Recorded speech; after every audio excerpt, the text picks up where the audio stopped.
apart from pé àwọn tó jẹ́ family tí ẹ wò pé kẹ́ fún àwọn míì tó máa wá yín wá ń kọ́ tẹ́ bá jẹ́ lecturer àwọn student yín mi máa wá àwọn ọmọ mi ẹ wá help wọn àwọn ọmọ tẹ́ ń tọ́ káàkiri ti àwọn ó dàgbà náà wọ́n orúkọ àbọ̀ wá sílé yín omi ìlera náà pé wọ́n lo 3 months bẹ́ẹ̀ olùdó ló bá wá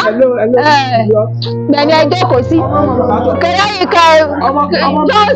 just take grace for their self control 3 months wo ló pọ̀ bá lè fi máa gbé life me and my wife and children. Ta ló gún bẹ́ẹ̀ sọ́gà náà ní self control rárá ni. Ọlọ́ọ̀ni jẹ́ ẹni sòrò Ọlọ́ọ̀ni jẹ́ ẹni sòrò Ọlọ́ọ̀ni jẹ́ ẹni sòrò ó yá ṣáà ti ṣe tán. Bó o nílé